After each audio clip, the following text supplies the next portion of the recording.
Hello, hello. Okay, thank you so much. Good evening, everyone. Well, palagay ko po, overloaded na tayo, ha? Super loaded na po tayo. Mula po nung first night hanggang ngayon po, kaninang umaga, talagang punong-puno ng espiritual na pagpapala. Actually, ito po yung church, naawitan pa lang, blessing na, amen? Wow, yun po yung dapat na appreciate natin, yung heavenly music. And I really praise the Lord sapagkat para sa akin po, the pastor is right. Particularly yung sinabi po ni Pastor Jojo na nagpunta po kami rito para magministeryo po sa inyo. Pero sa katotohanan, kayo po ay nakapagministeryo sa amin. So I would like to take this opportunity to thank the Hosanna Bible Baptist Church. Of course, sa ating pong patriarch, sa ating pong pastor, sa lahat ng mga punong abala, sa mga servants of God, sa lahat ng members, palakpakan po natin ang Hosanna Bible Baptist Church. Just try to imagine the effort, the hard work, sa lahat ng ginagawa po natin ngayon. Just try to imagine kung gaano sila nagbigay ng time, everything. Diba? And syempre po, hindi rin natin maitatanggi na mahirap magkaroon ng gawaing ganito kung hindi po willing na mag-invest ang nanguna sa gawaing ito. Kaya ang Diyos po ang bahalang magpala sa kalipunan po ng Hosanna Bible Baptist Church. And again, thank you so much. Siguro po, upo muna po tayo. Napansin ko, nakatayo nga pala kayo. Ayan. Actually, sobrang na-touch po ako, na-challenge sa mga preachings at medyo naging emotional po ako kanina doon po sa preaching ni Pastor Jojo Tuason. Yung pong very clear realization sa buhay po namin bilang mga pastor. Kaya gusto kong gamitin ang pagkakataong ito. Lahat po ng preaching, blessing po yan. Pero I cannot deny the fact that to me personally, the Lord talked to me, the Lord touched my heart, and actually po, positive naman po yung aking pong pagtanggap doon po sa mensahe, and even the illustration na ginamit po ni Pastor kanina, talagang realistic, very true in the lives of the many pastors. Kaya sabi ko, ang laking advantage ng mga nasa generation po natin ngayon sa usapan ng ministry. At kauna-unahan na nga po si Pastor Proby na bilang hindi pa naman talaga matandang pastor, matagal na po siyang nangangaral. Pero sa kanya pong leadership, sa kanya pong pangunguna sa ministeryong ito, I can say, having that kind of attitude, ito po'y napakalaking advantage. You know, ako naniniwala na meron pong kinalaman yung attitude ng Pastor Proby sa kung paano siya ginagamit ng Panginoon sa mabungang paraan. Amen? And I know that all of us here, pastors, if our heart, if our attitude is right, napakalaking blessing po ng conference na katulad nito. Hindi madaling mag-host ng ganitong conference. Pero mga kapatid, hindi po natin matatawaran ang laki ng pagpapala na naibibigay at naipagmiministeryo ng conference na katulad nito. Kaya let us continue to pray that the Lord will continue to provide and talagang to give us an opportunity to learn more sa buhay po natin sa ministeryo. Kaya again, sa lahat ng ito, to God be the glory. Purihin po ang Panginoon. Kaya sabi ko po, having this kind of ministry, marami po ang po pwedeng ma-encourage. And tonight, because as what I have mentioned a while ago, talagang personally, the Lord talked to me and touched my heart through the message about the pastor, the qualifications of the pastors na na-share po ng ating pong isa sa naging tagapang-aral, si Pastor Jojo, na sa amin po sa lahat dito, siya ang lumalabas na manong namin, kuya namin, di po ba? At talagang mentor po namin. So kaya malaking blessing. You know, as I listen to him, yung wisdom from the Word of God, malinaw na po yon. Kaya as I listen to him, ito yung exactly talagang nagmamanifest. Yung kombinasyon ba? Nung pong katotohanan ng salita ng Diyos at karanasan sa usapan ng gawain ng Panginoon. Kumbaga, magkaka-idea po tayo na si Pastor Jojo, nanggaling po siya sa hindi birong training.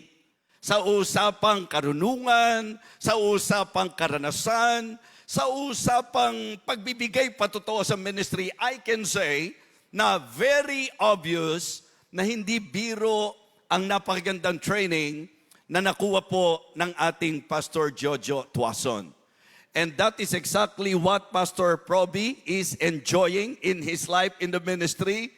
Marami po, nawala na po yung kanilang pastor o namatay na po yung ibang mga pastor. Pero nakakalungkot na nung nawala po sila, nawala rin po ang ministry. Pero in my observation, I can say na napakaganda po naging disenyo ng Panginoon at operation ng Panginoon. I believe marami pa pong i-accomplish ang Panginoon through Hosanna Bible Baptist Church. Amen? Kaya kapag alam niyo pong ayos ang ating pong driver, pumanatag kayo, sumakay lang po kayo. Amen? Kanina sabi po ni Pastor Joey, nung unbeliever siya, kung saan-saan siya. Anong tawag doon? Tumatalpak, Pastor? Pero sa usapan ng giving, ang pinaka-the best na giving, yung giving na pagka inanalyze nyo po, hindi spending, kundi sowing and investing. At yan po ay ang usapin tungkol sa ministry ng Panginoon. Kaya sa bumubuo po ng Hosanna Bible Baptist Church, at siguro po magandang bigyang pansin din po natin yung mga nasa gawain po nila abroad. International po ito.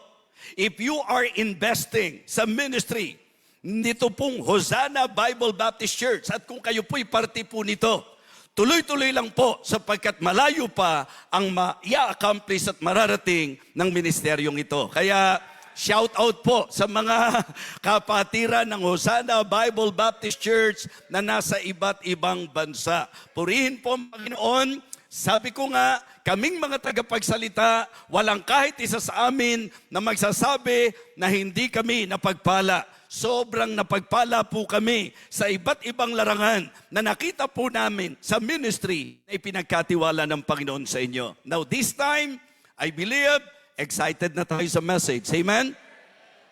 And because of that message, Pastor, talagang nandoon yung leading ng Panginoon. Because the message that I would like to share with you tonight is the message entitled, The Hard Task of the Man of God. The hard task of the man of God. Pwede po bang tumayo muna yung mga pastors natin? All pastors, please stand up. Tumayo po kayo. Palakpakan po natin ang mga pastors. Bakit kapag ka mga sasanglibutan, yung mga iniidolo nila at kung sino-sinong mga hinahangaan nila, pagka pinalakpakan nila, todo bigay. Samantalang ito pong mga nagsuko ng buhay, ang mga pastor talagang nagministeryo sa buhay ng marami, pagka palakpakan parang ang hina lang. Pwede ho bang palakpakan natin? Yung mga man of God. Thank you so much, pastors. Meron pong kasabihan, who can understand the heart of a soldier? Also, a soldier. So, kuya, play natin, who can understand the heart of the pastor? Also, a pastor. Pero sa magiging pag-aaral natin, mag-aaral po tayo ng mensahe na kung tutuusin po, mensaheng ipinatungkol sa mga pastor, pinatungkol sa man of God.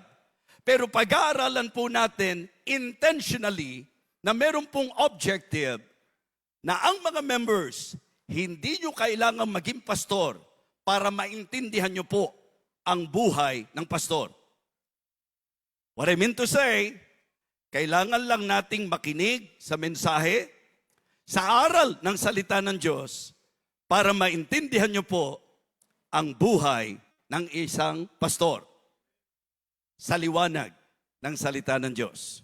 So this time, let me request all of you to please open your Bible in the book of Acts, chapter 20.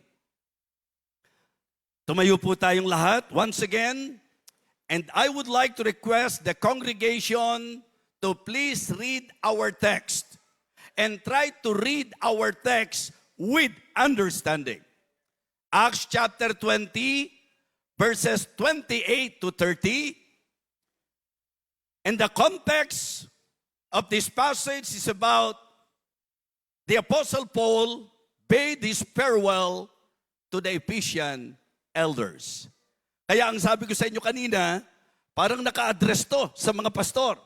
Pero pag-aaralan po natin para po mapalalahanan tayong mga pastor at magkaroon ng understanding ang mga members sa buhay ng isang pastor. Again, ang title po natin, The Hard Task of the Man of God. Congregation, please read our text, Acts chapter 20, verses 28 to 30. Ready, begin.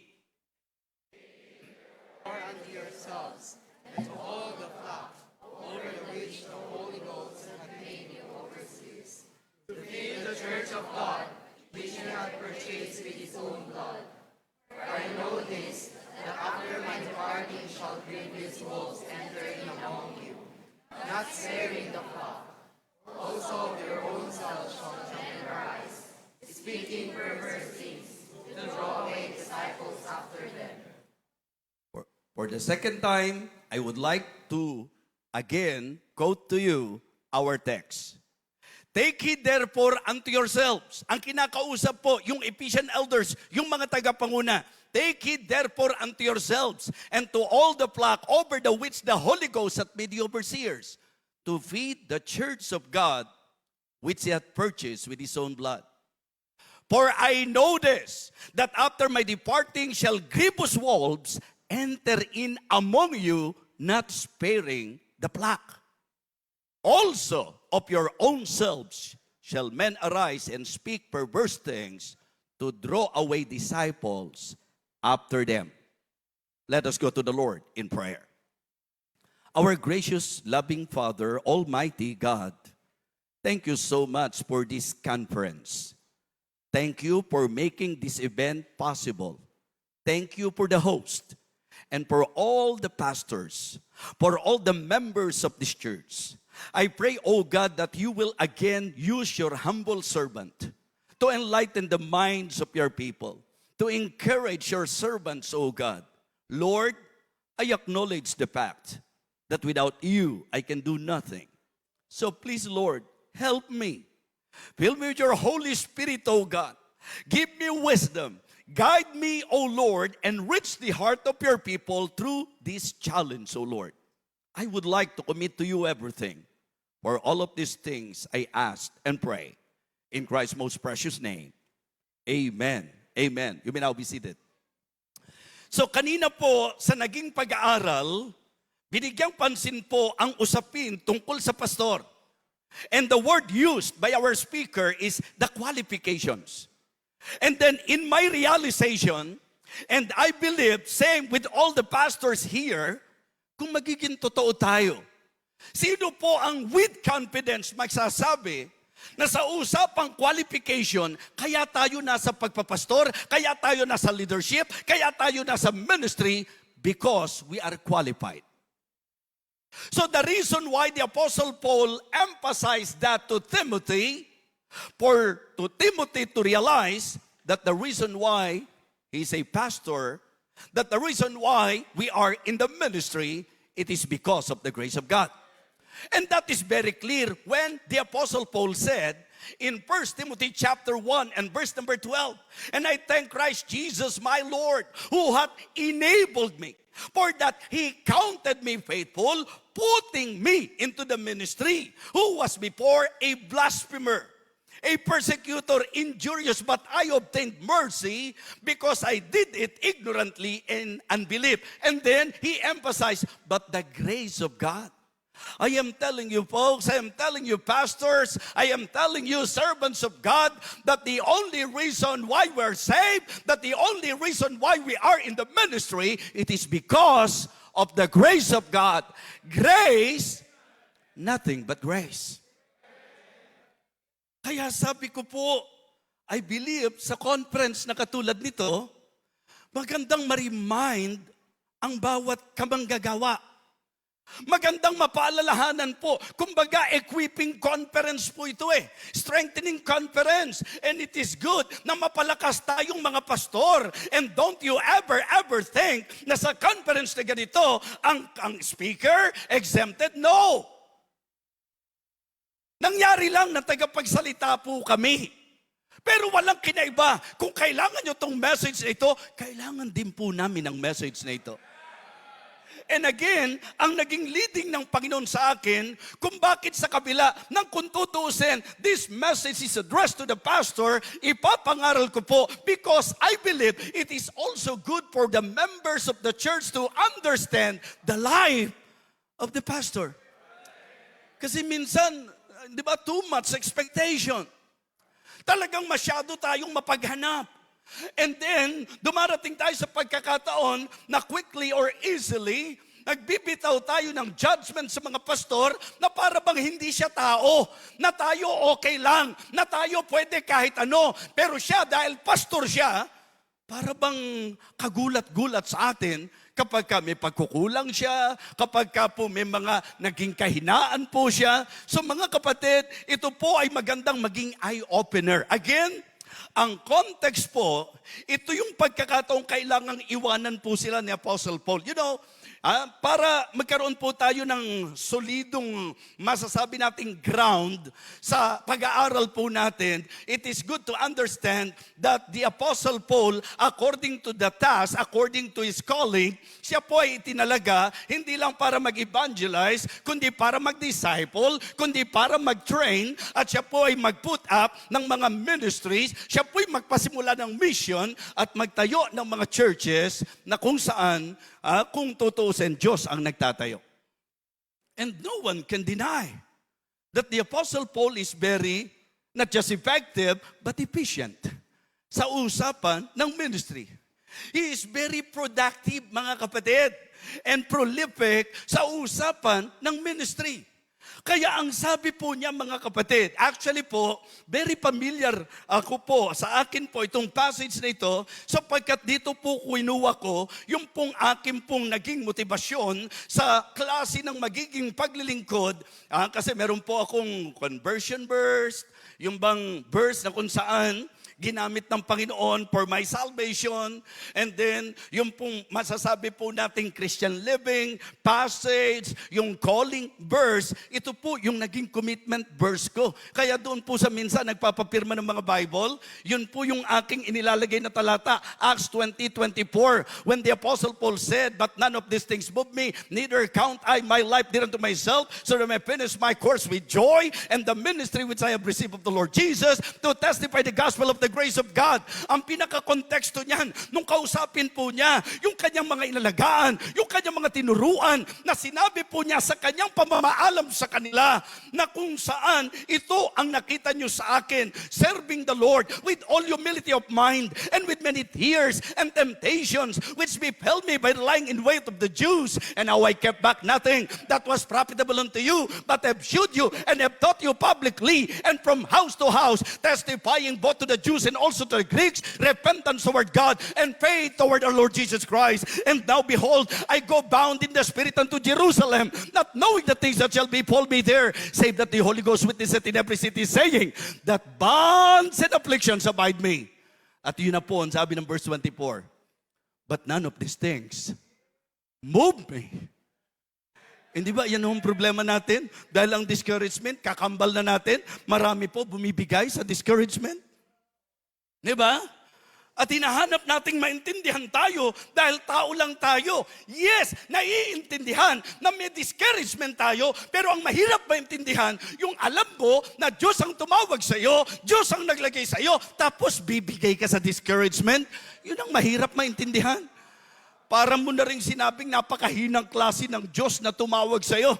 Kaya sana, kahit anong hirap, kahit anong sakit, kahit anong tanikala, kahit anong pag-uusig, kahit anong maranasan natin, sana ialis natin sa option natin ng mag-quit. Mas maganda po, anuman ang mangyari mga kapatid. Ang sabi ng Bible, wherefore seeing also we're compassed about with so great a cloud of witnesses, let us lay aside every weight and the sin which so easily beset us, and let us run with patience the race that is set before us. Dapat ang maging goal natin, yung sinabi po ni Apostle Paul, mga kapatid, I have fought a good fight, I have finished my course, I have kept the faith. Kaya naman ang confidence niya, henceforth, there is laid up for me a crown of righteousness, which the Lord, the righteous judge, shall give me at that day, and not to me only, but unto all them also that love His appearing. Mga kapatid, ang lahat ay dapat magsimula sa clear understanding na bilang pastor, ano ba talaga tayo? Bilang pastor, sa ano ba tayo dinisenyo ng Panginoon?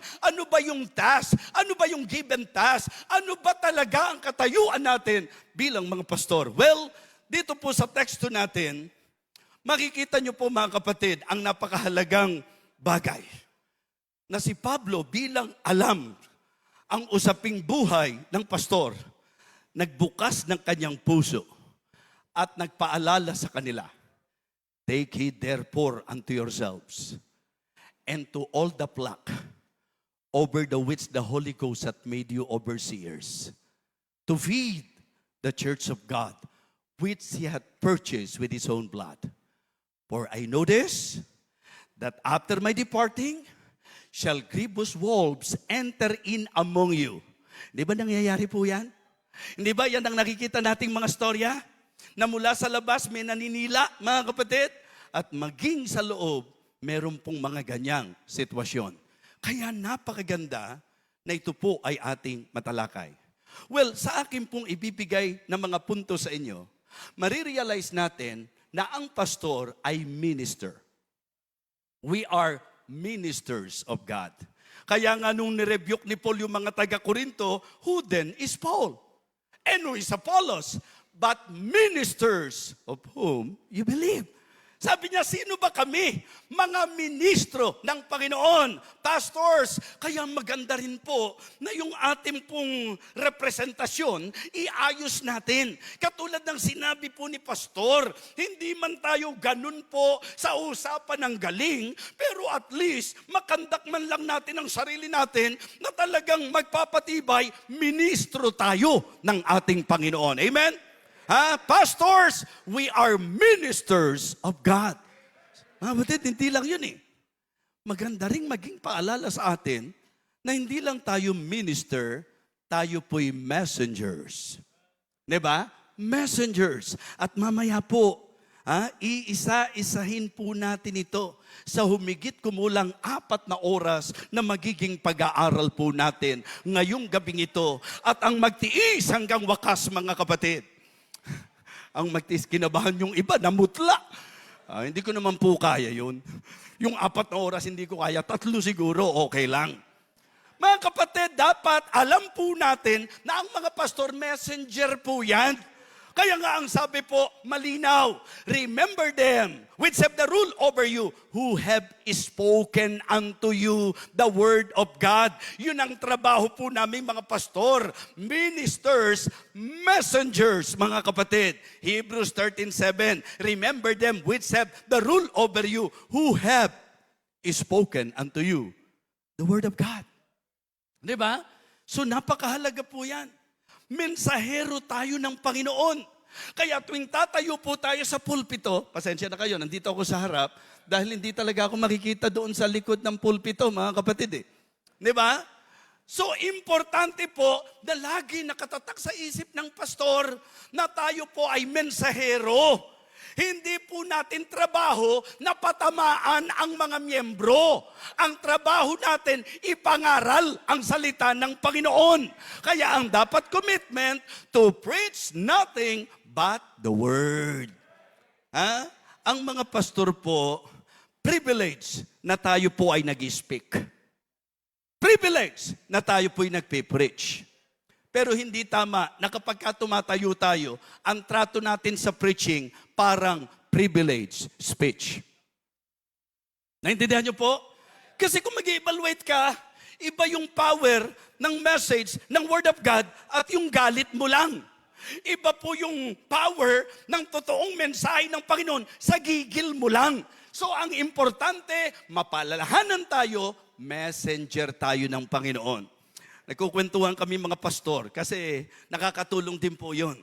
Hindi ko alam kung sasabihin ko, eksakto yung sinabi ni Pastor Arnel na siya raw dati pag nagpipreach, ang sabi po sa kanya, pagka nagpipreach ka, mukha kang, di ba? Dahil sa tindi po ng, hindi lang passion, galit talaga eh. Minsan naman talaga, nakakagalit naman talaga eh.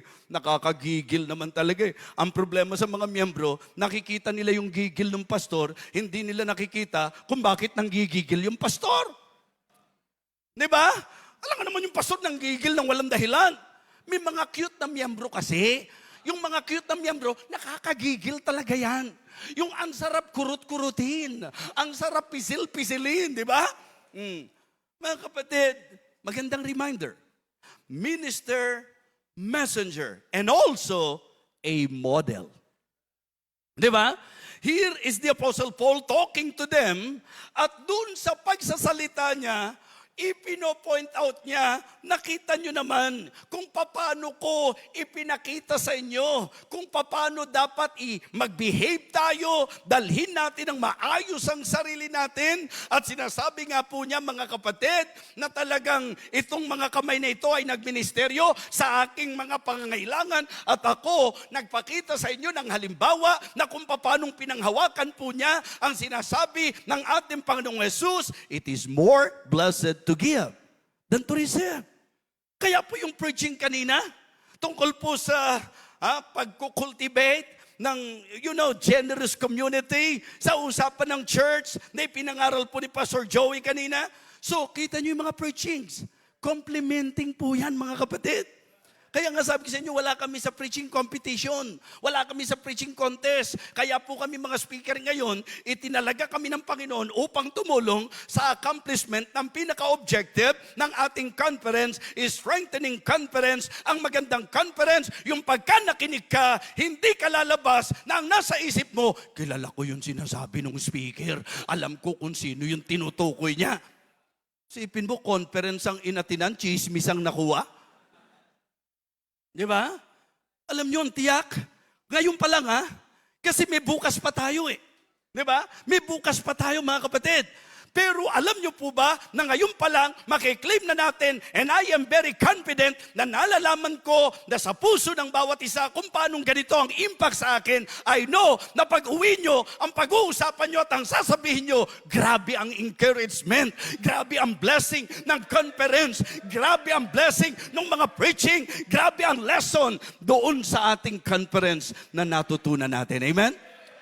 Yun po ang dapat mga kapatid. Kaya nga, hindi po yung nangmamaliit ng kapwa-pastor. Diba? Ang goal nga natin, strengthening. Tapos hahamakin natin yung ibang mga pastor. So, ang goal is to encourage one another. And it is good na makita po ng mga miyembro na yan ang magandang example. Kasi minsan, sasabihin natin sa mga miyembro, matuto kayong magpatawad sa isa't isa, tapos tumatayo ka sa pulpito na damang-daman nila ang galit mo sa ibang pastor at kapwa mo pastor. Paano maniniwala yan? Magkakampin ka sa church na ikaw mismo parang manghihinayang ka na magbigay. Ikaw ang unang dapat magpakita ng example. Why? Sapagkat ang man of God, hindi lang tayo minister, hindi lang tayo messenger, tayo po'y model. Diba? Model po tayo. Meron akong ginawang outline sa Hebrews 13 verse 7. Simple outline but very exacto po yun eh. Precise but very true mga kapatid. From the verse.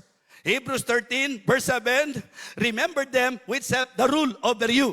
Pag tiningnan nyo po, ang pastor, ruling minister. Hindi po pwede ikaw ang pastor, tapos yung miyembro magsasabi sa iyo ng gagawin. Kahit gaano kalaki ang giving ng miyembro na yan, hindi po yan nagpapaging dahilan para siya na ang mag-rule sa church. Hindi yan nagpapaging dahilan para diktahan niya ang pastor. Ang isang matino at nakakaunawang miyembro ng salita ng Diyos, ang isang totoong natuto, never na pangungunahan niya ang kanyang pastor. Amen? Kaya ang idea, remember them which have the rule over you. So, nililitay sa concept na ang pastor pala, siya ang ruling minister. Kaya hindi po pwedeng gagawin natin sa church, ang church ang mga magbobotohan. Paano po kung sa botohan natin, kung ang Biblia po nagsabi na sa church natin, ang composition, natural man, carnal Christian, at saka spiritual, and sad to say, hindi man sa lahat, marami mga churches, mas marami po ang carnal Christian. Yung natural man, unsaved. Yung carnal Christian, dahil Christian, saved, but live like a natural man. Yun ang problema. Yung spiritual, kakaunti lang yan. Di ba? Kakaunti lang yan. So kaya pagbotohan, doon pa lang po sa ratio, lugi na kaagad eh. Kasi sigurado magkakampi yung natural man at saka yung carnal Christian. Ilan yung spiritual? Di pagkabotohan. Tapos, logic. Ba't naglagay pa ng leader? Kung yung mga miyembro naman pala ang magpapatakbo at kailangan masunod sa usapan ng church. Tapos sa paglalarawan, pastol at tupa. Saan ba kayo nakakita na ang pastol, siya ang sunod-sunod sa tupa? Di ba?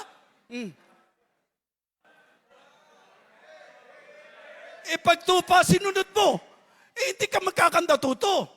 Dahil may mga tupa na gusto sa putikan. May mga tupa na kung saan yung mapanganib doon. Mali! Kaya naglagay ng pastor, kailangan ng tupa ang susundan at susundin. Kaya ruling minister ka. Remember them which have the rule over you. Huwag po tayong matakot na i-lead natin yung mga tao. Yan ang purpose mo. Yan ang dahilan kung bakit tayo tinawag ng Diyos. Kasi kailangan ng kawan niya ng mangunguna. Ruling minister. Diba? Ang sabi po, who have spoken unto you the word of God. Reliable messenger. Ang pastor, dahil salita ng Diyos ang pinapangaral, yun po'y po pwedeng panghawakan. Kaya mga kapatid, wag po kayong mag-react sa pastor. Ipinapangaral lang niya ang mensahe. Sapagkat yun po ang disenyo ng Panginoon na kaya naglagay ng pastor upang ipangaral ang salita ng Diyos. Amen? Pero ito yung mabigat whose faith follows.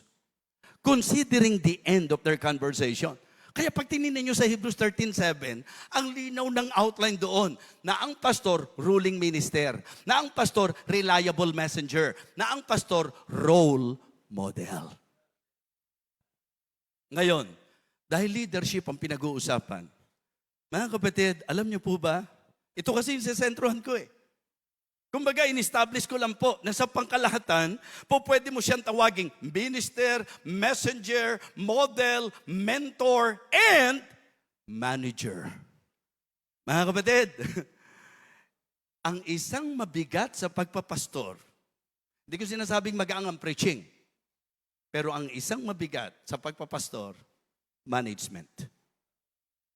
Opo, kasi mag-alaga ka ng manok, kahit po 5,000 yan, as long na manok yan, wala kang problema kasi ugaling manok lang lahat yan. Tama po? Hindi po iba-iba ang ugali ng manok. May manok na hihiwalay yan. Pag may sakit, nangungulag ang tawag naming mga Katagalugan doon. Nangungulag. So kaya kapag kami humihiwalay na manok, may problema yung manok na yon. May dinaramdam yon, mga kapatid. Kausapin mo, baka matulungan mo siya. Di ba? Pero kahit 5,000 yan, pagka manok, kita niyo mga poultry? Di ba? Ang daming manok niyan Pero bakit nahalagaan? Kasi hindi mahirap sa mag-aalaga. Manok lang yan. Ugaling manok lang yan. Ano mang hayop, kung ano po yung hayop, yun po yan mga kapatid. Pero sa usaping pagpapastor, hindi po manok ang pinangungunahan namin. Pero minsan parang, lalo na yung miyembrong putak ng putak, ano ho? Di ba? Meron ganun eh, pakak, di ba? Kaya mukhang, ang mahirap sa pagpapastor, you are managing people. Alam niyo po ba ang realidad? Kahit 10 lang ang miyembro mo, yung 10 miyembro na yan, 10 iba't ibang ugali po yan. Kaya nga, ang gusto ko sanang i-title sa message natin, ang magpastor ay hindi biro. Di ba? So to pastor a church is not an easy task. So what I want all of you to understand in this message is the heart task of the man of God. Para naman po yung mga miyembro, medyo lumaki naman ang puso natin. Medyo umunawa naman tayo na hindi madaling magpastor. Kasi for me yung dalawang main task ng pastor, managing and messaging. Diba? Yung pastoring and preaching. Yung preaching po, hindi ngayon marunong ka mag-preach, pastor ka na. Minsan kasi ganun ang motivation natin. Pagka nakakita tayo ng miyembro na nung pinatayo mo sa pulpito, ang galing magsalita, ang akala tuloy ng iba, dahil sasabihin mo, ay alam mo, galing mo magsalita, pastor na pastor ang dating mo pwede ka magpastor. Ang akala nila ngayon, ang pagpapastor, galing lang magsalita.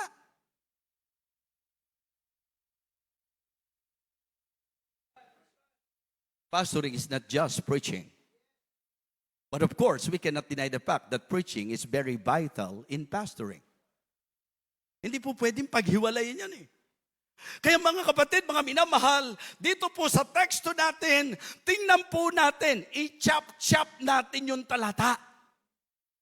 Sa usapang management, sa pagpapastor po, ang isang pinakabilin-bilin ni Pablo, take heed therefore unto yourselves. Ang tawag natin dyan, personal management. Before managing the other people, as a leader, as a pastor, you need to learn to manage yourself first. Yun ang unang sinabi niya, take heed therefore unto yourselves. Kaya nga sabi ko, ang ganda po doon sa message natin kaninang umaga. Para sa akin po, talagang affirmation po ito. Para sa akin po, eye-opener dapat lahat sa atin ito. Mga kapatid, sometimes we are expecting too much sa mga miyembro natin na hindi natin naiisip na ang hadlang minsan yung tayo mismo, yung sarili natin mismo. Ayaw natin ng miyembro na nalilate na pumupunta sa church. Ikaw hindi mo mamanage yung sarili mo na ikaw mismo dapat tama ang oras ng punta mo sa church. Diba? Dito pumapasok yung ilang mga talatang sinabi po ni Apostol Pablo. Bakit hindi magiging effective and efficient si Apostle Paul bilang pastor? Grabe po yung spirituality. Ang lalim, mga kapatid, na minsan, memory verse mo lang talaga yung mga talatang sinabi ni Pablo. But, even sometimes a little, hindi natin makita eh. Alam niyo po yung mga statement ni Apostle Paul? For to me to live is Christ. And to die is gain. Mahirap mong sabihin yan nang hindi mo kayang disiplinahin ang sarili mo. Kaya nga pag pinag-aralan natin sa disipulo ng Panginoon, ang unang dapat matutunan mo, to deny yourself. Diba? Ang isang dapat matutunan natin, to discipline ourselves. And to die to ourselves. Ang sabi niya, I am crucified with Christ. Nevertheless, I live. Yet not I, but Christ liveth in me. And the life is now live in the flesh. I live by the faith of the Son of God, who loved me and gave Himself for me. Madali bang gawin yan? Madali bang ma-reach yung ganyang level ng buhay natin? Mahirap i-expect yan sa mga miyembro kung ikaw mismong pastor, hindi natin natutunan ang bagay na yan. Diba? Bakit ba, pastor, hindi ka kumikilos? Sino ba naman makakakilos? Galatians 2:20 ang talata ko. Ano yun? Hindi ba ang sabi ng Galatians 2:20, I am crucified with Christ? Kaya nga, subukan mo nga, ikaw nga yung napako, tingnan mo kung makakakilos ka. Kaya pala walang ginagawa.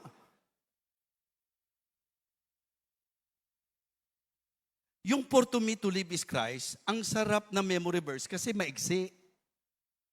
Pero kung bibigyan po ng pansin yung pinagmula ng for to me to live is Christ, yung pinaka-context po niya, yung pinaka-expression ng heart ni Paul, yung for to me to live is Christ and to die is gain, yan na lang po ang resulta nung matinding nasa puso niya. Ano ang sabi niya sa verse 20? Philippians 1:20, according to my earnest expectation and my hope that in nothing I shall be ashamed, but that with all boldness always so that Christ be magnified in my body, whether it be by life or by death. For to me to live is Christ and to die is gain. In managing ourselves, mga kapatid, sa leadership natin, sa pagpapastor natin, personal management is very important. Amen? Kaya sabi niya, take heed therefore unto yourselves. Merong isang magandang paalala si Paul nung nang-encourage siya ng mga mananampalataya sa Korinto. Naalala niyo po yon? Sa 1 Corinthians chapter 9, verse 24. Simula verse 24, anong sabi niya? Know ye not that they which run in a race run all, but one receiveth the prize. So run that ye may obtain. And every man that striveth for the masteries is temperate in all things. Now they do it to obtain a corruptible crown, but we an incorruptible. Kaya ang sabi niya sa 26, I therefore so run, not as uncertainly. So fight I, not as one that beateth the air. At ang pinaka-bottom line na dapat matutunan ko, na dapat matutunan natin mga pastor, ang sabi niya, but I keep under my body and bring it to subjection, lest that by any means, when I preach to others, I myself should be a castaway. Members, napapansin nyo ba? Ang preaching natin ngayon para sa aming mga pastor. Opo. So at ang unang tinatalakay natin sa heart task ng pastor ay yung personal management. Mga kapatid, pag kami miyembrong makulit, pag hindi namin na-disiplina at na-handle ng tama yung sarili namin, problema yan. Diba? Kapag ka po sa usapang ministeryo, bilang tipikal na tao, tandaan nyo po ito mga kapatid, na even Moses, na kung tutuusin, ikinukonsider na meekest man. Kumbaga napakamaamo, dumating sa punto mga kapatid, na nanggigil sa kanya pong leadership because of the hard-headed Jews. Kaya tulungan nyo kami. Hindi madali. Hindi madali. Kami kailangan namin gumising ng maaga, kailangan namin magministeryo, kailangan namin patayin ang sarili namin. Kasi yung mga miyembro, kailangan intindihin sila Pero pagdating sa pastor, diba? Ito yung minsan hard cry ng mga pastor, ba't ganun? Pagka may miyembrong nalilihis, pagka miyembrong nagka-problema, ang gusto mo bilang pastor, itayo sila. Ang gusto mo, alalayan sila. Pero ikaw, pag nakita ang kanilang konting problema, hindi lang talaga, hindi ka tinutulungan. Sinisipa ka pa, sinisira ka pa, dinudurog ka pa. Diba? Parang unfair. So kaya paalala sa aming mga pastor ito, personal management. Pastoring is not an easy task. Dapat naming matutunan na i-deny ang sarili namin, na disiplinahin ang sarili namin, o mamatay sa aming mga sarili. Take heed therefore unto yourselves. Personal management. Ano yung susunod? And to all the flock, over the which the Holy Ghost hath made you overseers. Alam niyo ang tawag dyan? People management. Flock is referring to the people entrusted by the Lord to His called servant. Ang ibig sabihin mga kapatid, ang laki-laking blessing na ikaw ay Kristiyano. Amen!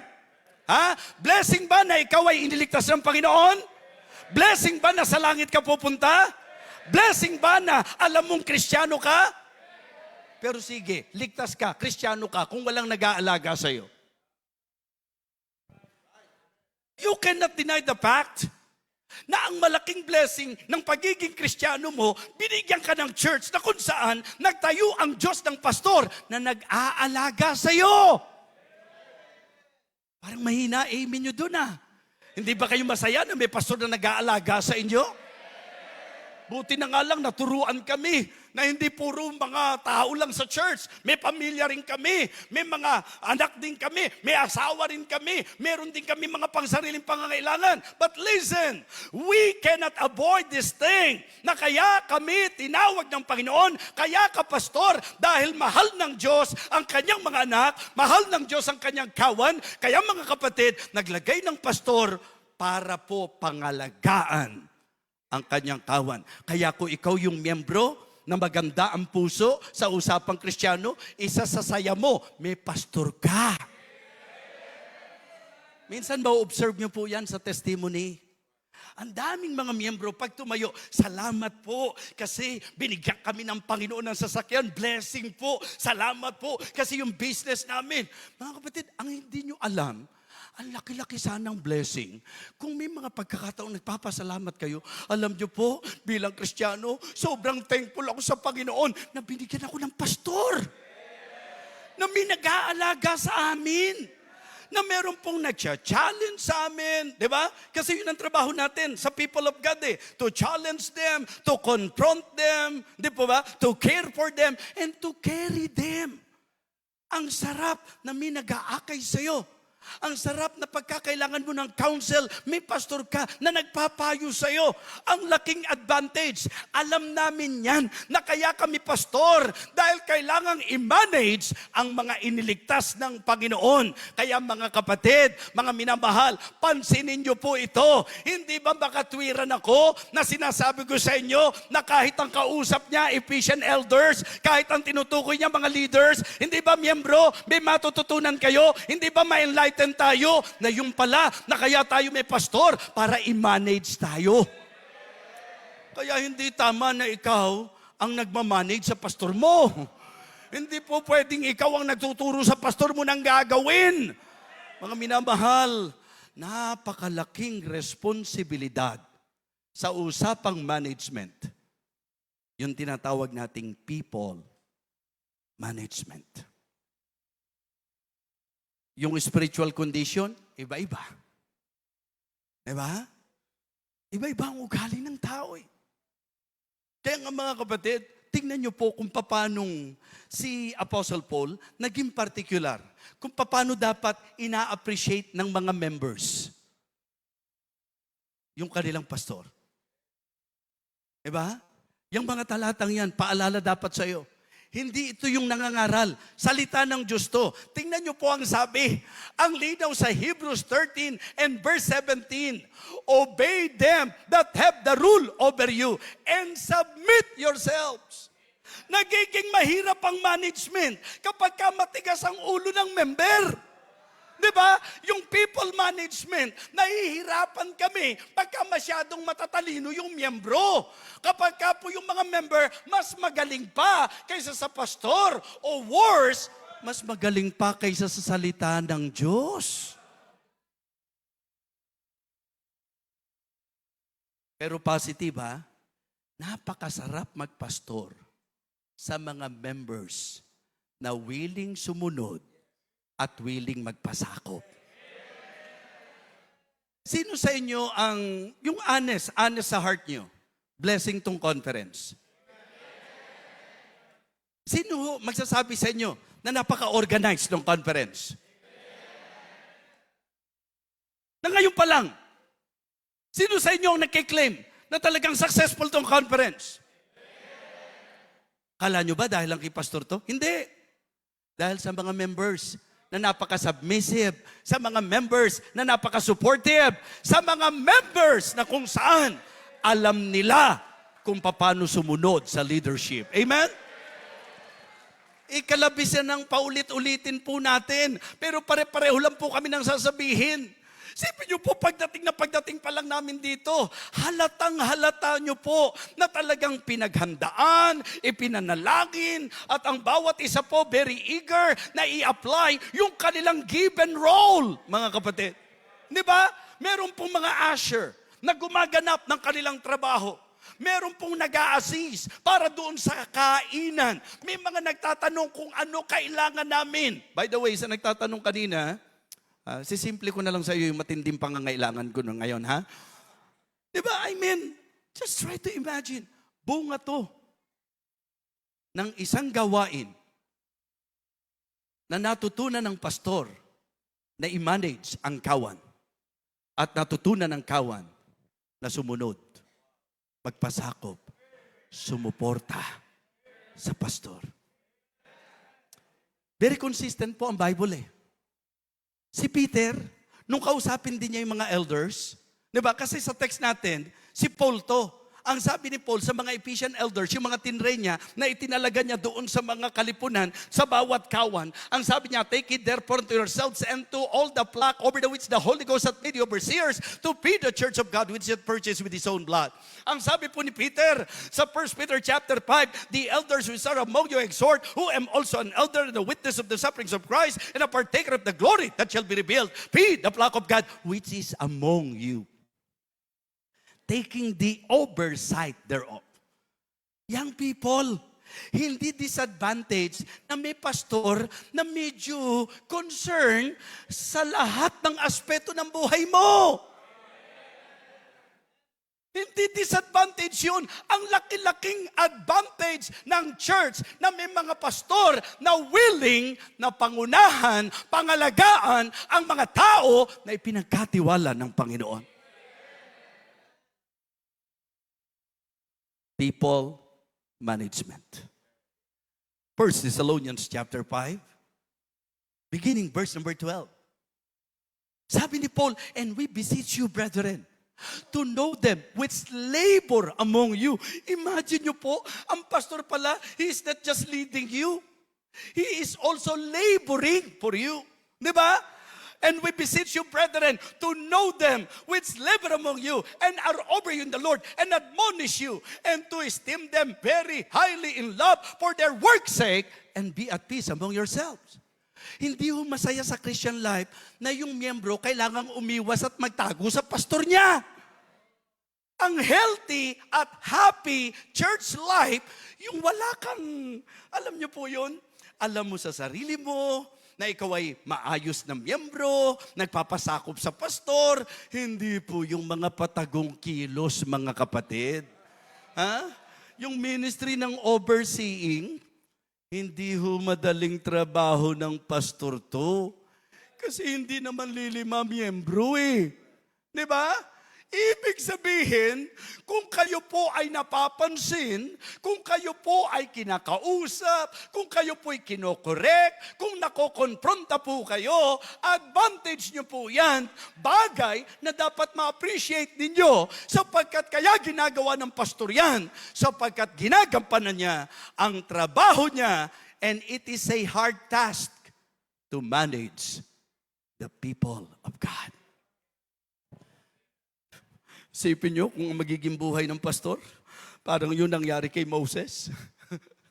Na sa lahat ng mga sakripisyo, sa lahat ng mga pagtitiis sa mga tao, tapos kasama sa hindi nakapasok doon sa promised land dahil bumigay na rin. Di ba? Yung bang hindi na rin nakatiis eh. Isipin nyo po si Moses, pag inaral nyo po, di ba ito yung sinabi niya, kausapin yung bato, ginawa niya, hinampas niya, tapos nung nakita niya na yung mga Israelites sumasamba doon sa golden cup, hindi ba dinurog niya yan? At medyo tingnan nyo po, alam ko sinama pa sa mga pinainom sa kanila yan, so, yung mga pinagdurugan po niyan dahil sa bilang tao na apektuhan din po kami, mga kapatid. Kung gaano kasarap-sarap sa amin ng mga miyembro na masunurin, mga miyembro mapagpasakop, mga miyembro mapag-alala, mga miyembro mapagsuporta, kung gaano kasarap yan sa puso, ganun din naman kahirap at kabigat kapag ka meron pong mga pasaway.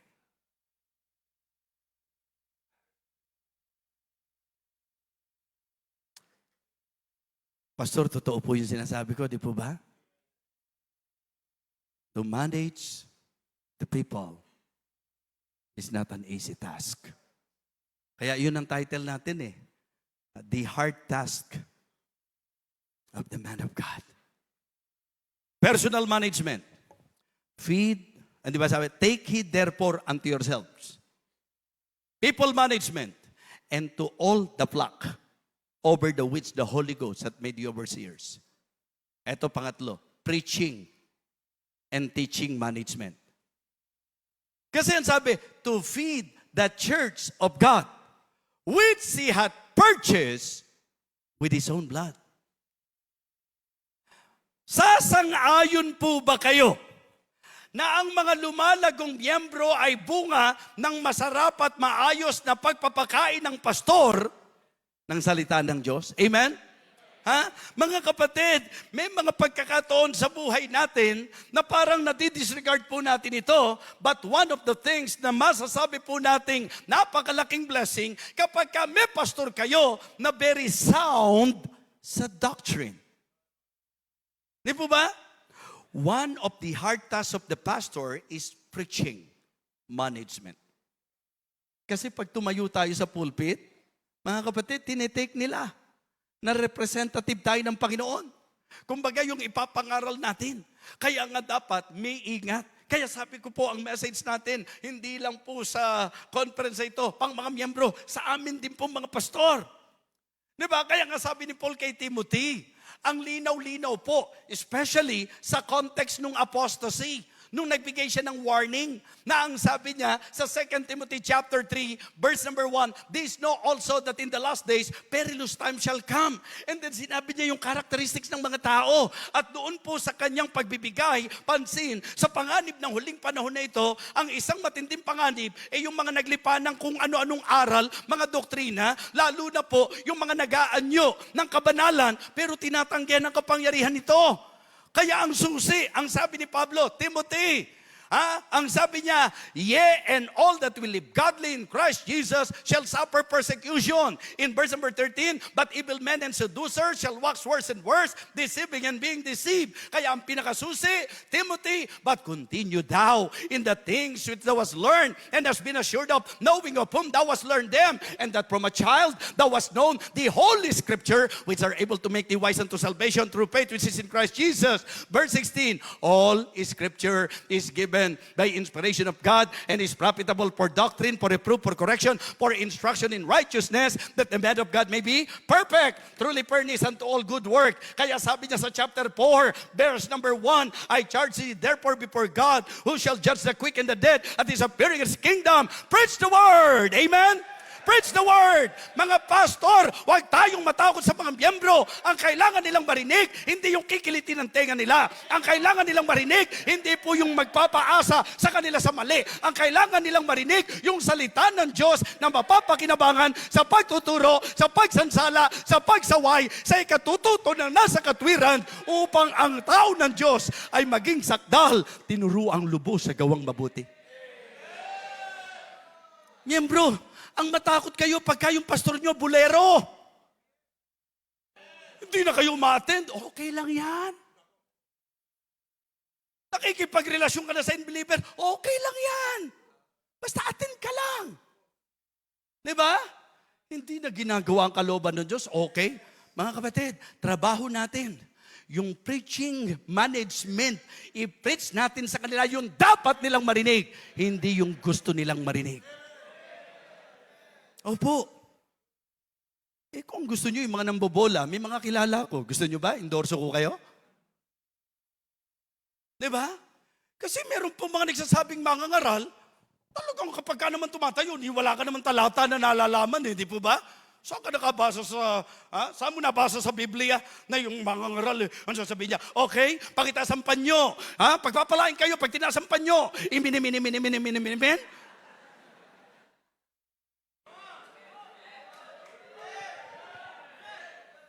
Diba? Tapos, para lang ma-encourage kayo, latang uri, nakaramdaman, gagaling. Pero siyang gagaling, parang may sakit, parang epilepsy. Diba? Ano man ang sakit nyo? Galistuta, pigsanda pa, buning baliktad, gagaling. Mga kapatid, ang kailangan nyo po yung pastor na talagang sound sa doktrina. Diba? ang mag-alala kayo kapag mali na kayo, hindi pa, meron na apektuhan dito sa sinasabi ko eh. Ang matakot kayo pagka ang pastor nyo hindi na nakikialam sa inyo. Yung sinasabi ko po nakikialam, ang kahulugan po ng salita, yung wala nang malasakit sa inyo, sige na, gawin nyo na lahat ng gusto nyo gawin. Bakit pa itiniwala ng Panginoon sa atin yan? Kung hindi rin natin ituturo sa kanila, yung dapat nilang matutunan. Amen? Mga kapatid, kaya nakaka-bless yung mga miyembro na habang nire-rebuke, lalong napapamahal sa pastor. Kasi yun ang sabi, preach the word. Be instant, in season, out of season. Mga kapatid, ang ministry ng preaching napakahalaga. Yung iba po itinig kasi, may mga pastor, ang sabi, be instant. Kaya kumukuha na lang ako ng mga instant preaching. Be instant. Mga kapatid, the simple point of the Apostle Paul, as pastor, as preachers, dapat always ready tayo. Yung mga tinawag namin preachers sa church, yung mga itinalaga po namin, ng mga tagapangaral, meron po kaming bawal na sasabihin. Yung kapag ka sinabihan sila, mag-preach ka mamaya Tapos pagtayo sa pulpito, alam nyo, binigla po ako ni pastor, nagulat po ako. Hindi po ako handa. Pero sinabi niya, mag-preach ako. Ayun, tapos na ang maliligayang araw ng preacher na yun. Kasi pag tinalaga kang preacher, hindi kailangan sabihan ka para ka maganda ng preaching. Pag preacher ka, handa ka lagi sa preaching. Mga kapatid, ganyan po kami tinrain. Kaya kahit nung bago kong worker, mga kapatid, palibasa may mga Bible study kami, ay, naku mga kapatid, hindi dahil gustong-gusto kong tumayo. In fact, kinakabahan nga po ako tuwing tumatayo. Kaya lang tinrain kami. Tinawag kang mga ngaral, tapos tatanggi ka kapag ka sinabing mag-preach ka. Kaya yung pastor namin, talagang, ikaw mag-preach mamaya. Naku, wala akong sasalita na, alam niyo po, talagang si pastor talaga. Hindi talaga nag-iisip si pastor eh. Napakahalaga ng salita ng Diyos. Napakahalaga ng salita ng Diyos eh. Ako pa naman dapat mga 6 na buwan muna bago ako mag-preach. Ay, pagka ganun ang preacher namin, hindi 6 na buwan mga kapatid, habang buhay, hindi na mag-preach yan. Preacher yung pinag-uusapan natin eh. Di how much more, tayo pong pastor. Kaya ang gandang makakita ng pastor na kahit sa anong pagkakataon, sa anong larangan, pagka magpipreach, hindi nyo masusubukan. Talagang may mensaheng laging dala yan. Amen?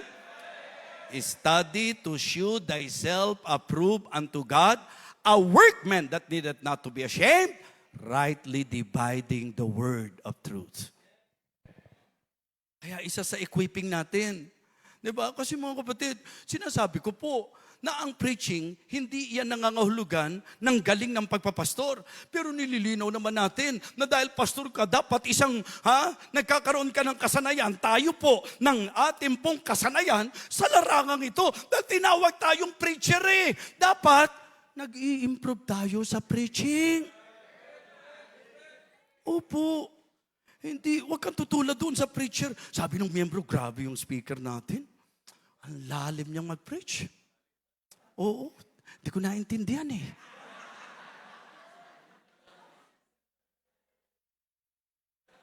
Kung hindi mo naintindihan, hindi malalim yun, malabo.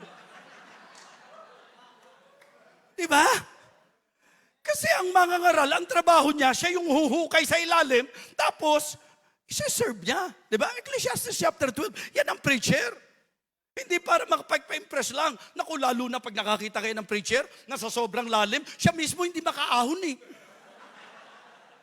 Diba? Hindi niya alam kung anong gagawin niya doon sa preaching niya eh. Bakit? Siya mismo hindi niya naintindihan kung ano yung kanyang pinapangaral. Mga kapatid, mga minamahal, ang laking bagay sa church pagka po nakikita ng mga miyembro na alam mo kung ano yung ipinapangaral mo. Alam mo kung ano yung sinasabi mo.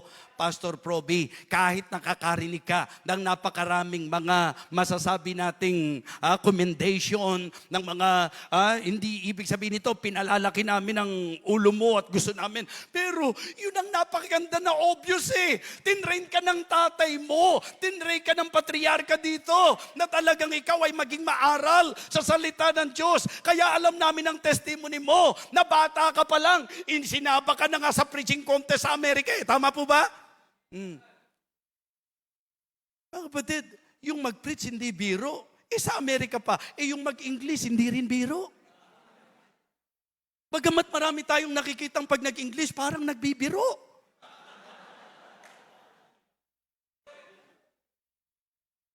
Pastor Joey, ano yung sinasabi mo kanina? Yung nausong success ba yun? Sumasukses? Tapos, yung karugto? Step by the step, mga kapatid.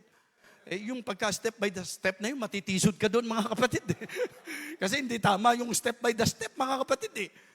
So, ang ibig kong sabihin, hindi naman talaga pagalingang mag-English yan. Pero maganda maramdaman ng mga miyembro na talagang ikaw bilang inilagay sa kanila para tagapangaral, makita naman nila na yung pastor nila talagang alam yung sinasabi. Kung hindi na po ganun, di ang gawin na lang natin. Okay, mga members, buksan nyo po ang inyong mga Bible sa talatang gusto nyo. Kung anong feel nyo, sige po. And let the Holy Spirit talk to you. When you're done, just tell me, and then you go. Pagka ganun po, wala kahirap-hirap ang pagpapastor nun, mga kapatid. Ha? Saan ko po bubuksan? Ikaw, kung saan ang trip mo, sige. Hanggang sa mahay ka. Alam nyo, makakalusot na yung haya. Kasi nga, yan ang tawag natin sa conference ngayon, Ministry Addiction Conference. Diba? Mga kapatid, pumupunta dito yung mga miyembro dahil alam nila na may pastor na inilagay ng Panginoon para pakainin ang kawan. That is exactly what the Apostle Paul told the Ephesian elders. Feed the church of God. Mga kapatid, iniisip ko lang po ito Pastor. Bakit kaya kailangan pang idugtong ni Paul? Feed the church of God which he hath purchased with his own blood. Di ba? Huwag mong ililihis yung mga yan. Huwag mong ililigaw yung mga yan. Binili ko ng dugo ko yan. Baka mamaya ako dugo ang naging puhunan ko sa kanila. Tapos kung ano-ano pagtututuro mo at kung ano-ano pagsasasabihin mo sa kanila. Mga kapatid, pakainin maayos. Amen? Ikaw naman, miyembro, ang isang enjoy mo sa church, preaching. Ang isang excitement natin, preaching. Sasabihin mo, mag-worship ka dahil sa church, pinapangaral ng salita ng Diyos, tapos umattend ka, wala kang Bible?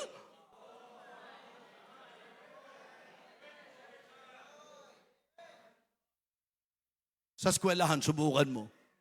Huwag mong dalhin yung aklat. Tingnan mo kung hindi magalit ang teacher mo. Sigurado yan. Teacher mo ng kanang teacher mo. Tama? Siyempre, kung may textbook kayo, dadalhin mo yan.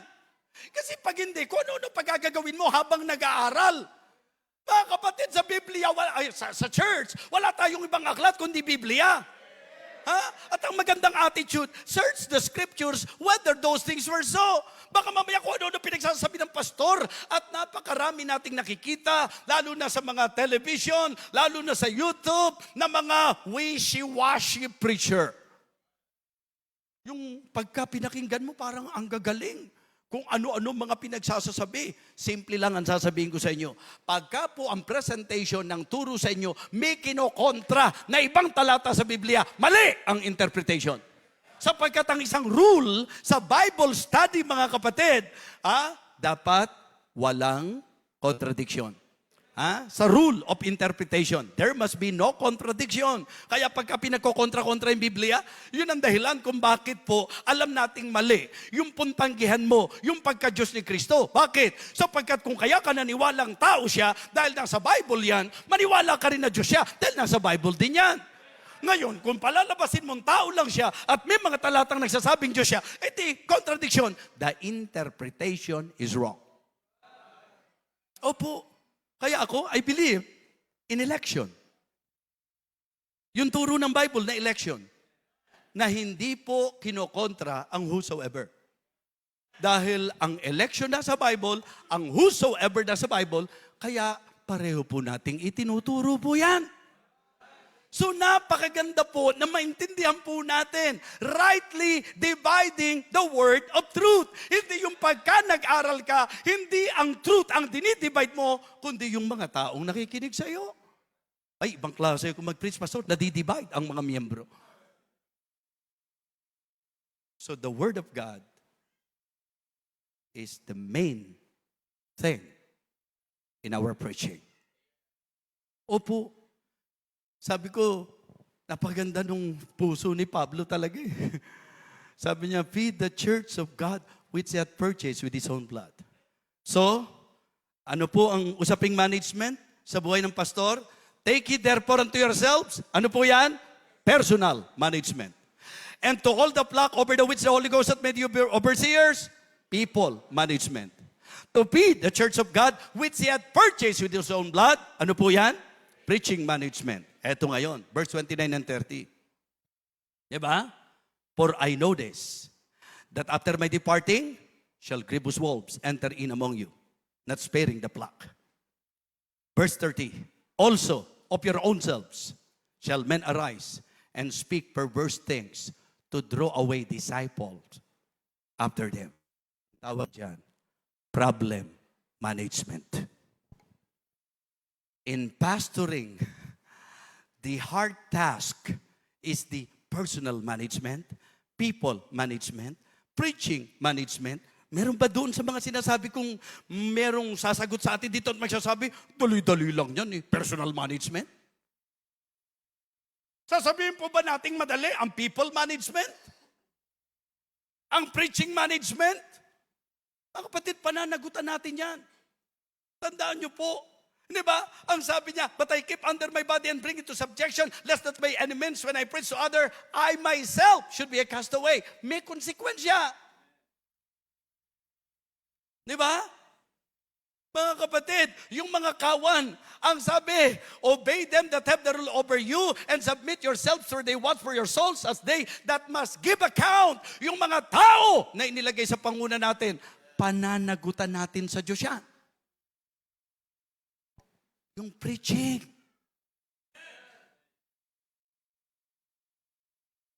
Sa huling puntos natin, I believe, pastors, you will all agree with me that one of the hard thing in the life of the pastor is the problem management. Ang problema po, kung kukunin natin yung idea, meron pong problem without and problem within. Kaya natin binabantayan yan kasi maaring merong nasa labas, napapasok, mga lobo na magdadamit tupa, pero mapanilang lobo. Members, may pastor tayo. Bakit sa YouTube ka nakikinig?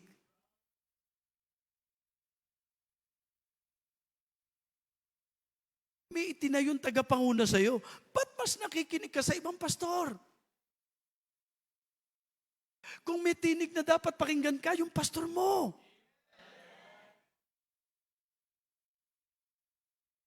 Kayong mag-isip, hindi ba masakit sa puso ng pastor yun na ginagawa niya ang lahat ng magagawa niya, tapos easily, pakikita mo sa kanya na mas nakinig ka doon sa hindi mo naman kilala. Alam niyo po ang characteristics ng mga mangangaral na bulaan? For they shall proceed no further. Tingnan niyo po yung mga panahong nakalipas. Di ba? May mga namayagpag na mga grupo ng mga professing Christian group. Tingnan niyo po, noon sila po yung talagang mga, pero tingnan niyo, paglipas ng panahon, nawawala eh. Kasi pag hindi totoo, hindi tatagal. At yun ang eksaktong sinabi ng Bible. So ang isa sa mahirap na trabaho namin, yung problema na kung saan may mga miyembro na iniingatan mo kasi nasisila.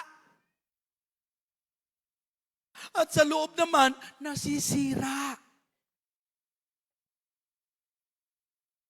Ang sabi po, for I know this, that after my departing, shall grievous wolves enter in among you.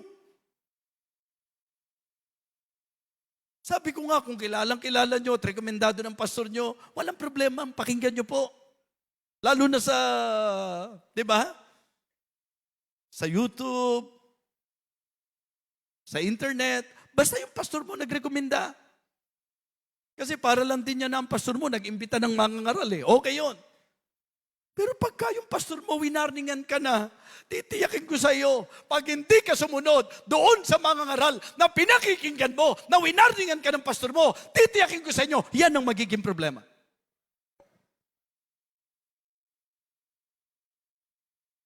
Problem without.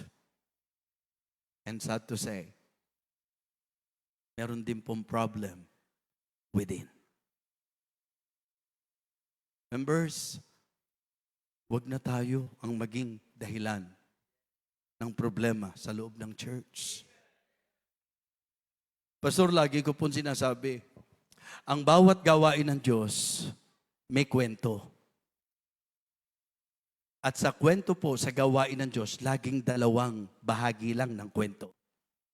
Magandang bahagi ng kwento at masamang bahagi ng kwento. Halimbawa po, sa 2 Timothy chapter 4, diba? Sabi po ni Paul sa usapang ministeryo, sabi niya, diba? For Demas hath forsaken me, having loved this present world. Yang problema na yan, pwedeng mangyari yan eh. Mga young people na dati gamit na gamit sa gawain ng Panginoon, sobrang active, sobrang involved, nung dumating sa punto na nahatak ng sanglibutan, naghatak pa ng iba. Problema po yan. Merong na-rebuke ang miyembro, palibasa ma-impluensya, ng impluensya ng iba.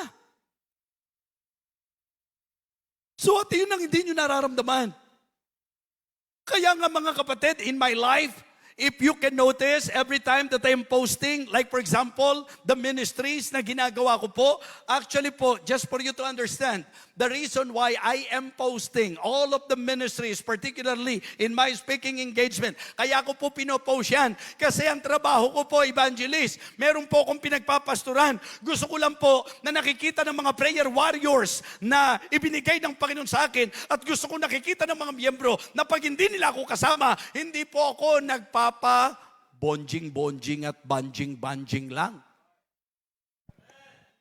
And because of that, lalo silang nagiging supportive. Diba? Pakasimpatiya po nila eh. Yung pastor natin, hindi na yata nagpapahinga. Diba? Buti na lang na may maintain niya yung cuteness niya, pero hindi na siya nagpapahinga. Ano ba yung cute? Maliit, di po ba?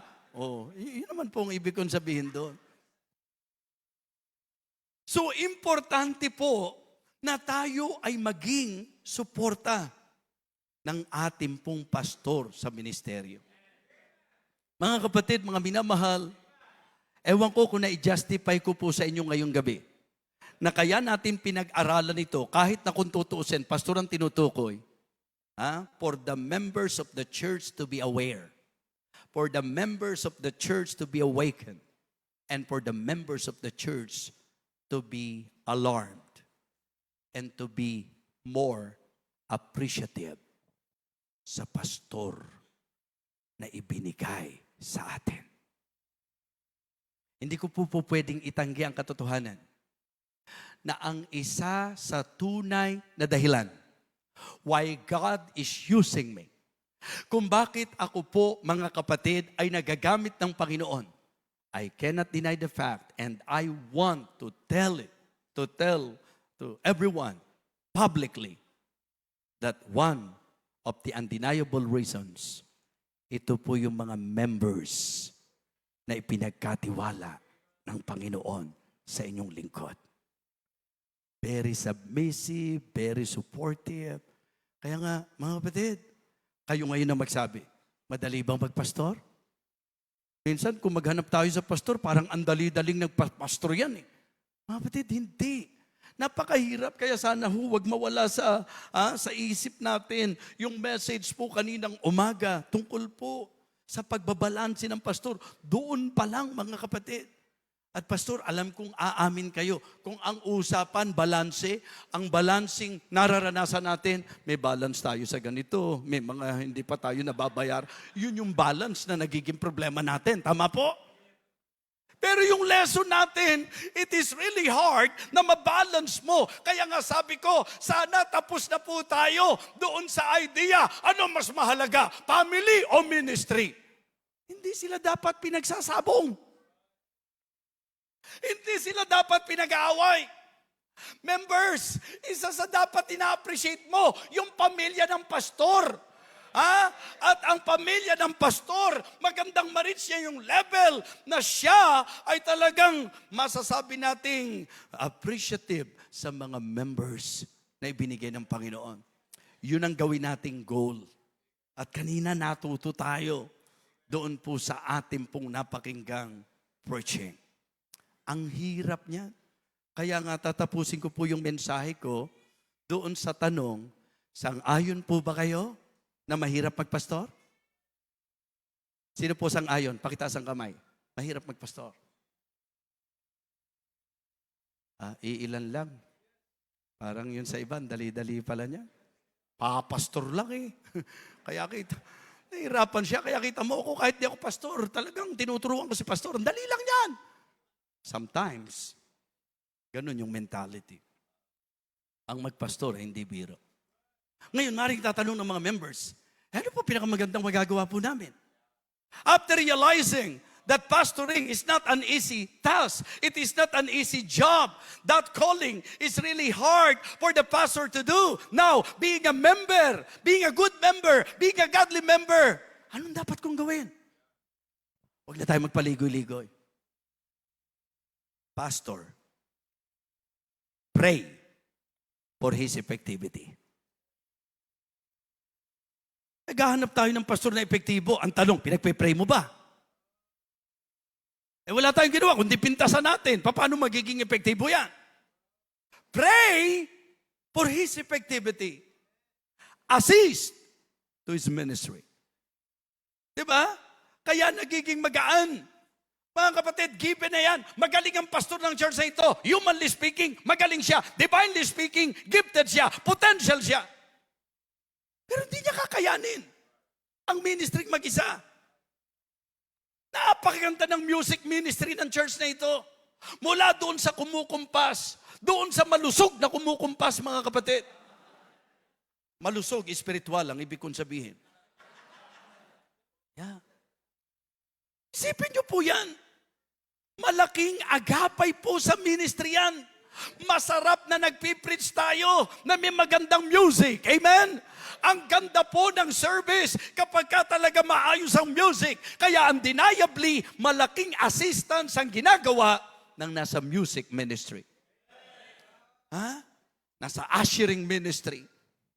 Nasa audio ministry. Sa bawat ministry na pinaglagyan sa inyo, as you do that, nakaka-assist kayo sa pastor nyo. Mga kapatid, ang ganda-gandang tingnan kapag ka ang mga miyembro umaalalay sa pastor. Pray for his effectivity, assist to his ministry, support his necessities. Yes. Let him that is taught in the word, Galatians 6:6. Let him that is taught in the word communicate unto him that teacheth in all good things. 1 Corinthians chapter 9, verse number 7. Who goeth a warfare anytime at his own charges? Who planted a vineyard and eateth not of the fruit thereof? And who feedeth a flock and eateth not of the milk of the flock? Mga kapatid, napaka-healthy. Kapag ka po sa usapang pagpapastor, may mga member na nakasuporta sa kung ano yung pangangailangan ng pastor. Diyan po kayo bibilib sa Pasay. Talagang nakatingin po yan kung ano po ang kailangan ng man of God, ng servant of God. At yan po, lumalaganap po yan, mga kapatid. Before, nandun po yung mga pastor na minsan, pagka po meron po magandang isusuot, natatakot isuot dahil baka kung ano-ano ang pag-iisipin ng mga tao. Baka po makakakain sa maayos na kainan, kailangan medyo tumingin pa, baka may mga miyembro. Bakit? Kasi may mga miyembro na pati yung kinakainan ng pastor, problema nila. Bakit si pastor doon pa kumakain sa Kentucky, sa Jollibee, sa McDonald's?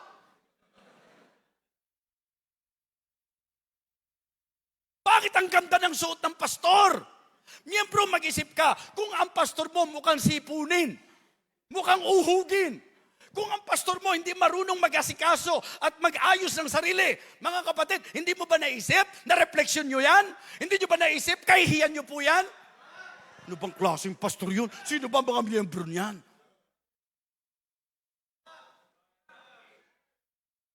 Minsan sa offering, yung konting hinulog mo, nag-iisip ka kung saan gagamitin ng pastor. Tapos pag nakita mo maganda barong, inisip mo pa na yung 20 pesos na inulog mo. Nakita mo, hinulog ko yung 20 pesos ko. Tapos kinalingguhan, bago yung barong ni pastor. Sabi ko na nga ba eh.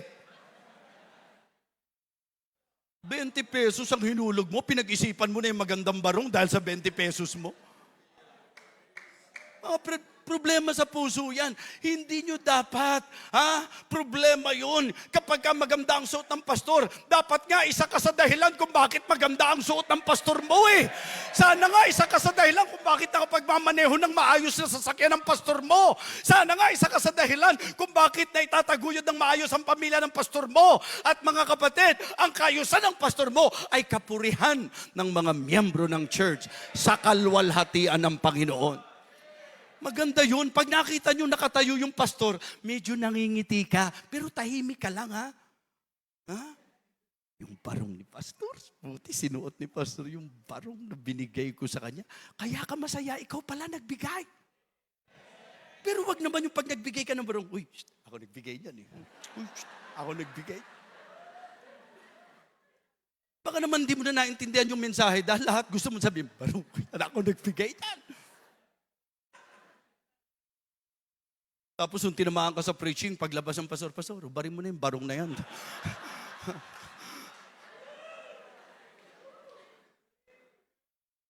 Napakasarap sa church na yung pastor always thinking of the spiritual welfare of the people that the Lord entrusted to him. Pero hindi doon natapos. Mutual. Ang sarap din na yung mga miyembro, nag-iisip ko ano yung maisusuporta. Doon sa... Yung mga members dito, parang walang kwenta, no? Pag tiningnan nyo, parang walang kwenta. Yung bahay ng pastor, yung sasakyan ng pastor. Awang-awa kami sa pastor nyo. Members, kidding aside, nakakasaludo kayo. Kahanga-hangang church! Kasi alam nyo kung paano mag-alaga ng pastor. Alam nyo kung paano sumuporta. At mararamdaman nyo sa church na ito, kasi may mga church po na suportado yung pastor, pero baliwala yung pamilya. Batid, eto ang totoo niyan. Hindi mo maihihiwalay ang pamilya sa pastor. Lesson kanina yan. P, pray for his effectivity. A, assist to his ministry. S, support his necessity. Letter T, thank his sincerity. Alam niyo po, kung ang mga pastor nagbibiro lang, ano po yung course nyo, Pastor Tuason? Isipin nyo, ho? Meron siyang secular course. Kung nagbibiro ba yan, tatalikuran ba niya yung secular course?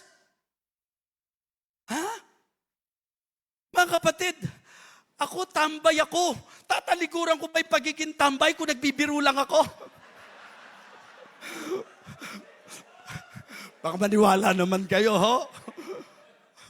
Mga kapatid, hindi iilang pelikula ang ginibab ko nung ako po ay...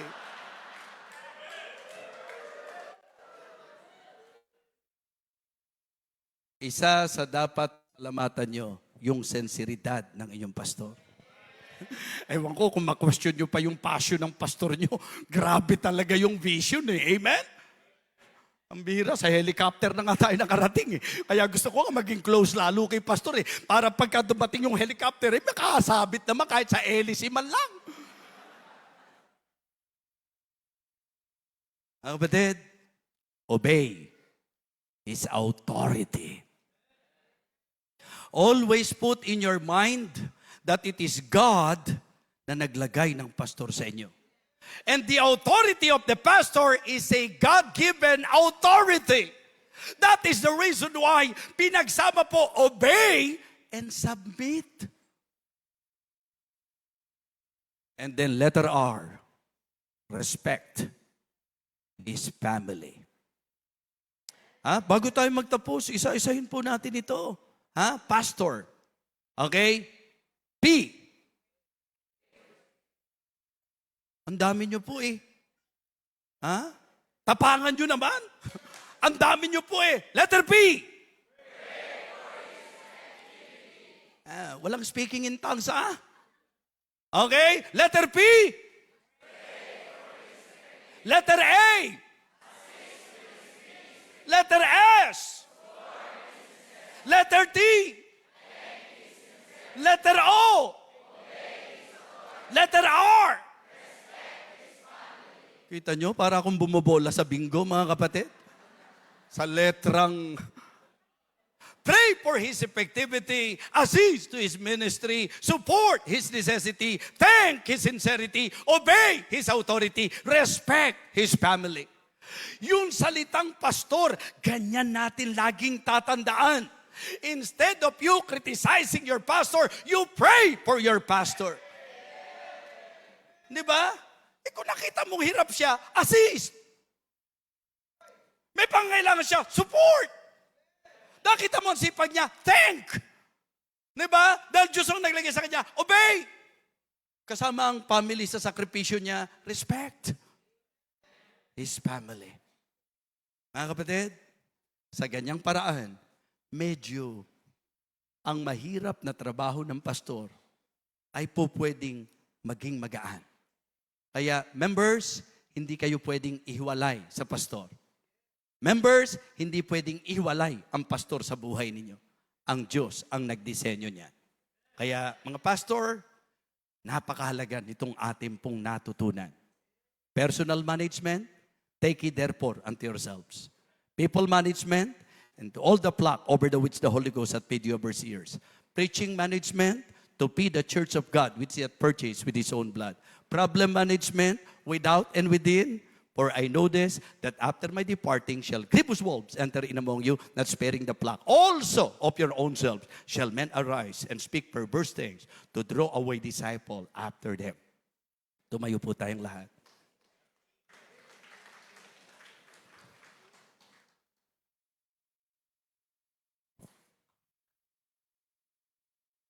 Meditation time. Realization. Mula sa message kaninang umaga, mga lessons kaninang umaga, hanggang ngayong gabing ito. Ang unang paanyaya po para sa mga pastor. Specifically, our first invitation is for all pastors. Nagkakaintindihan po tayo. Hindi madali ang trabaho natin bilang pastor. Yung i-manage natin, yung sarili natin, yung mga taong inilagay ng Panginoon sa atin, yung pangangaral natin, at yung mga problema na nararanasan natin. Pag binigyan tayo ng pagkakataon, I believe, lahat tayo, hindi bibiro ang iba't ibang problema ang kinakaharap natin. At kailangan nating matutunang i-manage po yan. This time, kung nararamdaman mo na kailangan mo ang Diyos at willing ka na i-apply ang mensaheng ito, biyaya ng Panginoon ang kailangan natin. Why not humble yourself? Maybe presently, you are experiencing problem in your church. Kung maaari po, akyat tayo dito sa altar para mabigyan natin ng pagkakataon. Pastors, kung hinahadlangan po kayo ni Satan, ito na ang unang gawin yung aplikasyon. Manage yourself. We need this message. Pasalamatan natin ang Panginoon sa Hosanna Bible Baptist Church for hosting this kind of conference. Members, napakalaking blessing na kayo'y nabigyan ng pagkakataon para magministeryo sa mga pastor na wala kayong kalam-alam. Ang marami sa amin, sugatan. Ang marami sa amin, hirap sa laban. Marami po sa amin, may kabigatan. Pero nagpapatuloy. At ngayon sa conference na ito, pinalakas kami ng Panginoon at kayo ay bahagi ng pagpapala sa ginawang encouragement ng Panginoon. May mga times na talagang gusto mo nang mag-quit, gusto mo nang mag-give up, kasi sinasabi mo, ang hirap talaga sa ministry. Pero dapat ma-realize natin from the very beginning, hindi naman talaga madali ang ministry. Ang kailangan lang po natin, panghawakan ang biyaya ng Diyos. You pray to God. You talk to God and tell God, Lord, I need this message. Thank you for talking to me tonight. Thank you for meeting my spiritual needs. Thank you for reminding me na hindi ako dapat mag-quit, hindi ako dapat tumalikod. Tuloy lang. Ano man ang mangyayari, tuloy lang. Matutunan kong supilin, disiplinahin ang sarili ko. Matuto kong pangalagaan ang kawan na inilagay ng Panginoon. Mag-aral ako mabuti ng kanyang salita at magawa ko ng maayos ang pangangaral. At matuto kong i-handle ang problema na ang pinangahawakan ko ang iyong gabay at ang iyong karunungan. Members, after understanding, wala mo na pong tatayo. Tapusin po natin hanggang prayer. Maybe tonight, as you listen to the message, may realization ka. Hindi magaan. Hindi madali. Nakikita nyo lang tumatayo ang mga pastor. Pero without you knowing, wounded po yan. Without you knowing, struggling po yan. Nandiyan po ang attack ni Satanas sa kanilang buhay. And admitted po kami, kailangan namin ang mga miyembro na magpapasakop, susunod, susuporta at gagawin ang kanilang bahagi. If the Lord touch your heart tonight, at may realization ka, gusto ko po na maging encourager ako ng pastor ko. Gusto ko po maging isa sa prayer warrior ng aking pastor. Gusto ko pong ipadama sa pastor ang aking backup at suporta sa kanya. Pwede bang iwanan mo yung lugar mo? Lapit ka dito sa altar. Iparamdam mo sa pastor mo na talagang ikaw ay nasa likod niya para sumuporta at manalangin. Sige po, you come to the altar. Members, if the Lord touch your heart, may realization ka, you want to apply this message, you want to be a backup to your pastor, you want to support your pastor, to assist and to love, to embrace, to pray, to encourage, everything that you can do for the man of God. Huwag niyo pong harangan dyan sa gitna, lapit po kayo dito sa harap. And then after ng mensahe natin, maganda po na i-approach natin yung pastor natin at sabihin natin sa kanya na natuto po tayo at willing tayong i-apply ang mensahe. Pastor Proby, please.